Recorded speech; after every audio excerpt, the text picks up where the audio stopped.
Hey everyone, Sleepy Reader here. Comic Book Countdown, Comic Book Thoughts. First, I was listening to a podcast and they were talking about what music would they listen to for different comics that they love. And they were talking about the Immortal Hulk. And the person on the podcast said 9 Inch Nails. But I was just listening to some stuff recently on YouTube, and I think this would be the Wolf Totem by The Who, H-U, would be my choice for music to read the Hulk by, the Immortal Hulk. So I'm thinking if I can manage it, I might do this every week. Like, what music would I listen to while reading some favorite comic? At least I'll do that for a little while if I think of it. Maybe a lot of you guys already know about the Hue, this Mongolian band that's suddenly a YouTube sensation. They're on tour and they're going to be playing in Portland, but they're going to be playing with baby metal. And I don't know if I feel like seeing a little warm-up of a band I like and then watching baby metal. Baby metal might be fun, I don't know. But probably I won't do it. So anyway, to the countdown. Oh, and you know what? I also wanted to make a recommendation of a new channel. If you like comic book reviews, talking about mostly current comics, you really should check out Chaos in Comics. I think the guy's name is... I can't remember his name. But anyway, it's Chaos in Comics. And each video he does is reviewing one single book. And so his views are pretty low, which most of you know. If you do a lot of short videos, you get less views. But hopefully other people will jump on and watch him, and he'll be encouraged to keep going. I find him a very honest, unpretentious, interesting comic book reviewer. So I had, you know what, I better count. I think it was 14 comics. And 6, 7, 8, 9, 10, 11, 12, 13 comics. I had 13 comics, and I liked every single one of them. So it's really hard. There's none of these that I would consider dropping. It was very hard to rank them. And there was no one comic that I read and said, wow, that's like the comic of the week. So with that in mind, my number 13 was Frank Miller's Superman Year One. This was probably the most flawed comic I read this week, but it also has lots of interesting stuff. The biggest flaw for me is the John Romita Jr. art, which just something happened to his style and it just no longer works for me. Although I can see shades of the style I liked. And actually I really liked, it might have had a lot to do with the colorist. I really liked the opening sequence. But my overall take on this was, so far, it doesn't seem that different from the Superman mythos we're already so familiar with. It doesn't, obviously nothing can live up to Batman Year One, which, really had that take on Batman that had never coalesced before in such a concise, strong way, the way Frank Miller did it.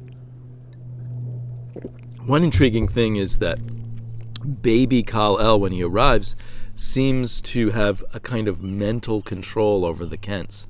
But then that goes away, so I'm hoping it will come back to that. There was also, I don't know, one thing that I always feel like I want in because this isn't really Superman Year One, this is Superman Origin. So this was the, Volume 1 was the, because it's going to be 3 volumes.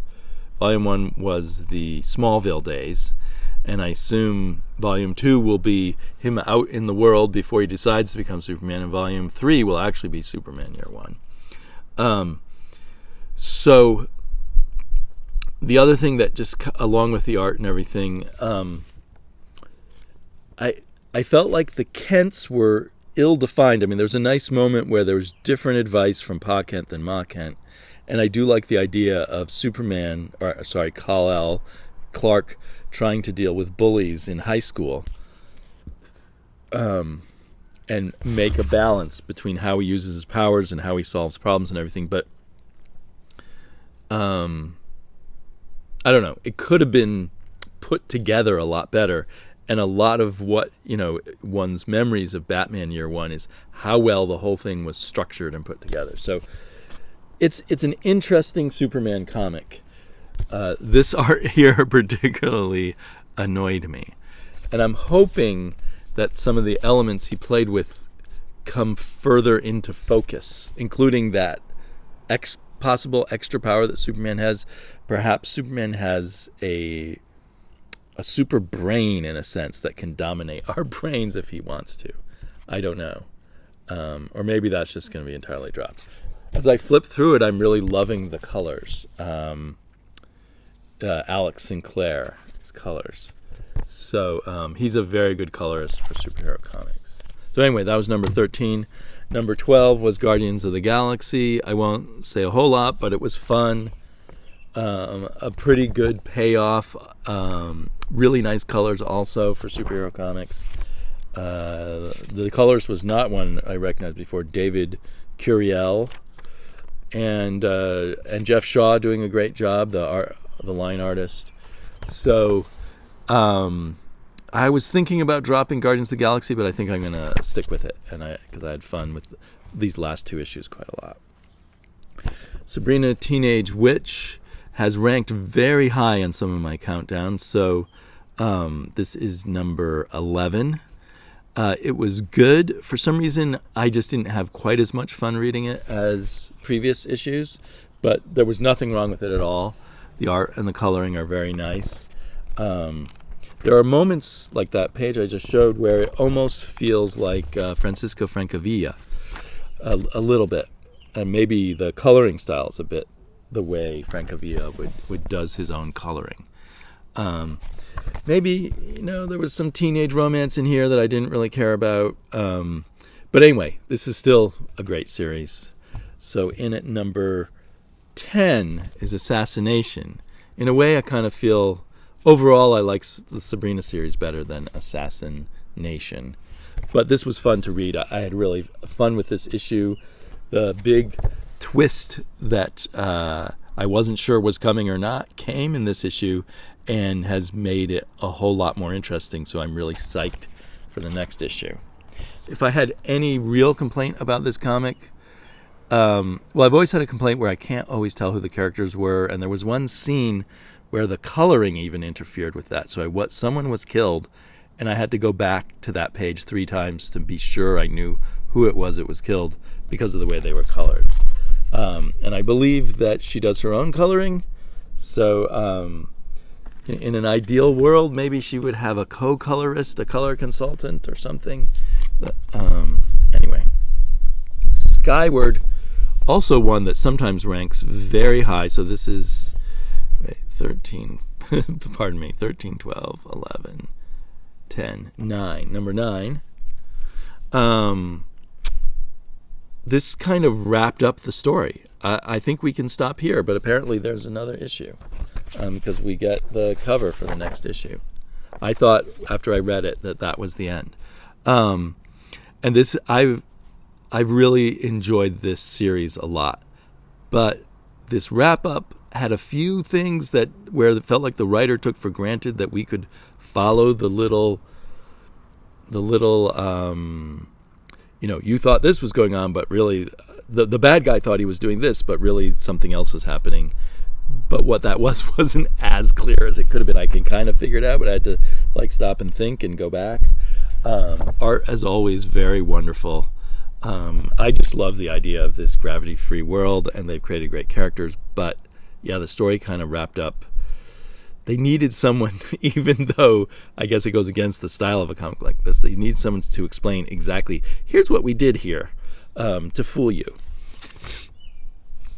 Savage Sword of Conan, another surprise. I was kind of braced to just not like this issue, and it is a one-shot issue by Meredith Finch. Great cover by her husband, and she did not do Wonder Woman that I liked, and so since I'm particularly sensitive on my Conan, I thought I wouldn't like her Conan. But actually, she did a fine job, and my big thumbs up to her for coming up with a good one and done comic. If anything, I wasn't super inspired by the art. It's, what is it, Luke Ross? He seems like a fine artist, but I just didn't click with the way he did Conan, and particularly, like, here's the big money shot, you might say, of him just slicing someone in half in just a really weird, unconvincing, and odd-looking way. So I don't get that page at all. But overall, he told the story well, and she came up with a good story. There was somewhere in here, there were some moments where the prose in the I won't be able to find it now, but the prose in the caption boxes was a little, didn't quite work, like it didn't even work as a sentence. Maybe this is one of them. As the light of a new day streams into the heart of despair, a faint hope rises up. That's not as bad as some of them. But so other than some of her writing in the caption boxes, I thought the writing was good.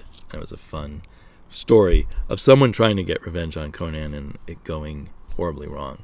It does feature I like my Conan a little closer to human. Like, it features the Conan who is so unbeatable no matter what the odds, no matter how many people, no matter how little sleep and food he's had for days and days and days.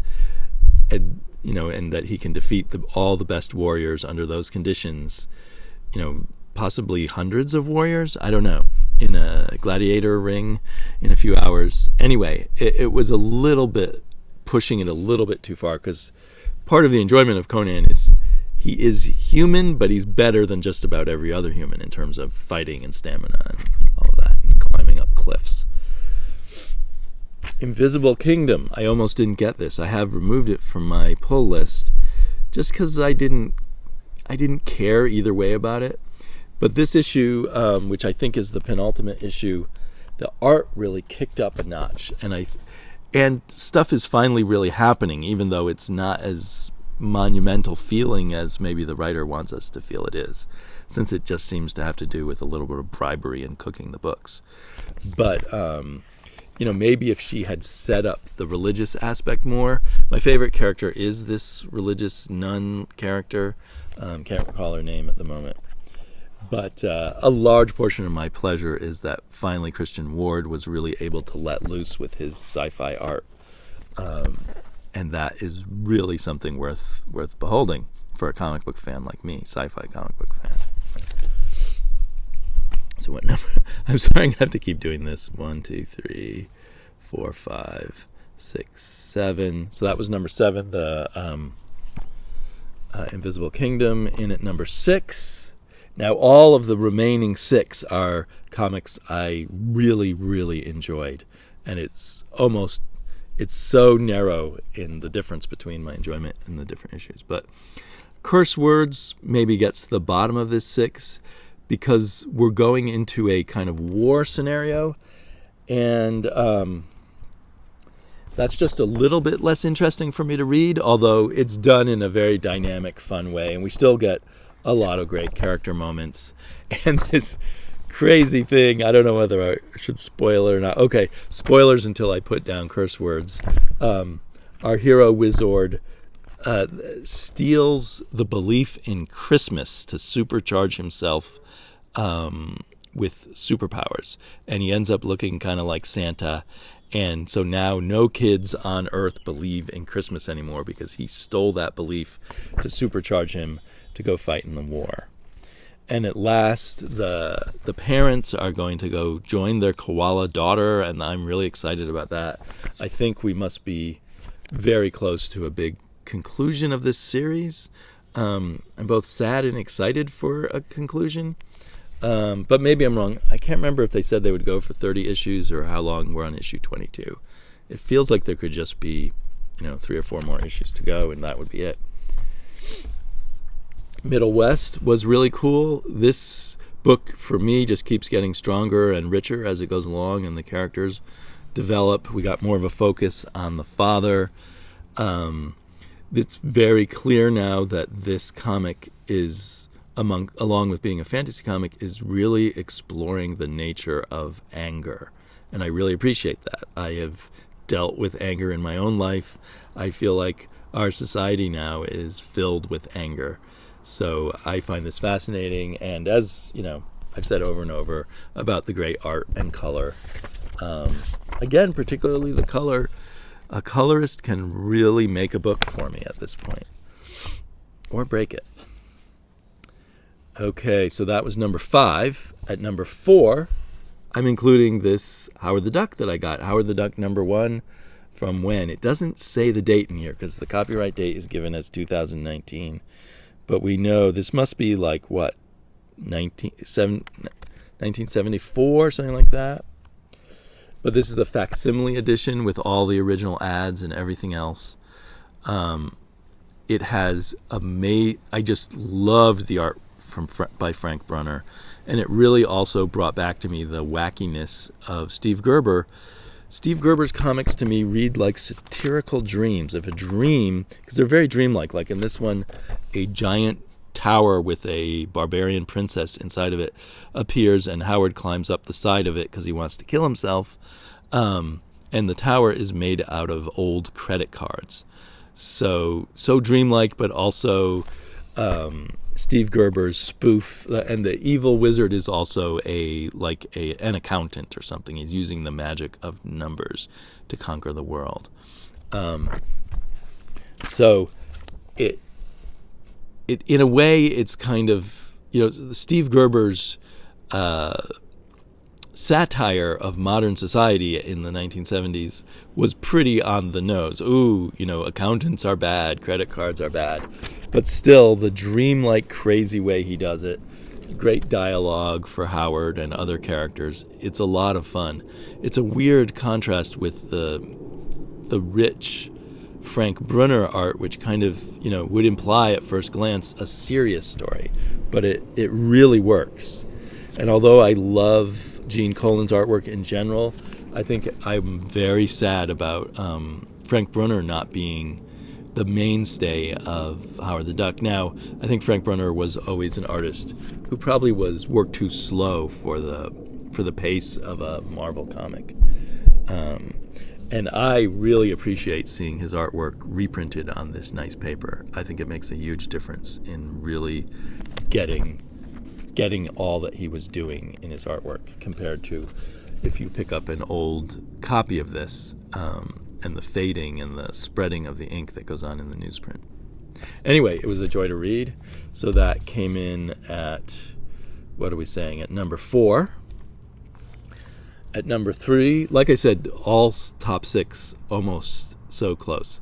Number 3 was Lucifer, a fantastic, disturbing horror story going back in time a bit from the modern times, maybe the 1800s, with your classic rich nobleman who likes to hunt people, loves to hunt. He lives to hunt, including hunting human beings, and now wants to hunt demons.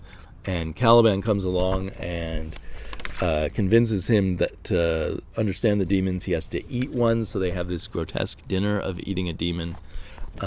Incredible artwork by Kelly Jones.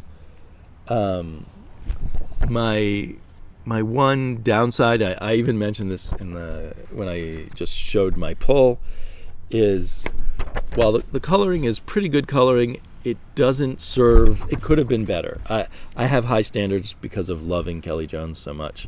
So I wish the colorist had worked more consciously with the fact that Jones's artwork already is shadowy and full of black ink, and he should have, I don't know, the colors could have been different, I feel. I'm putting at number 2, it could have been number 1, could have been number 3, Little Bird, chapter 4. Well, really probably should have been number 1. I mean, amazing art. The story has gotten so dreamlike that I'm not 100% sure how to take everything. I think now the Little Bird character has died a second time. It's just craziness. But yeah, it's enrapturing, this kind of bizarre, grim, apocalyptic dream that we're shrouded in from Little Bird. So I think there's only one more issue, and then it does come out in hardback, but eventually. But no trade paperback, so the single issues, if you can find them, are a great way to read this. In fact, Chaos and Comics made a good point of how different this comic would be if a different artist did it. I think his thoughts were triggered by the gallery of different artists doing pin-ups for this. And yeah, there's a little bird, there's the son of the evil bishop or pope.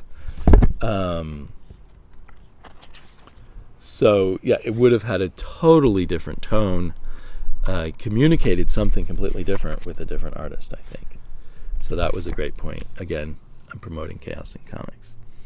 So my number one, and I don't, in a sense, it doesn't deserve it. I mean, this is not the greatest comic in this pile, but I got the most pleasure out of it because it's the first in the new Usagi Yojimbo series in color, and that color really got me into Usagi Yojimbo, and I really like the tone of Stan Sakai's storytelling. It's just has a different pacing and approach than anyone else, and now that I can read it in color, I could really get into it. And I don't expect the stories to like blow me away like maybe I expect from Frank Miller or something like that, but there's just something extremely pleasurable about reading this and about looking at the art. So I will answer that in a second. So anyway, yeah, I'm so shallow, but now that Usagi Yojimbo is in color, I am so on Usagi Yojimbo. Great stuff. That's my number one. I will be back soon. Talk to you all later.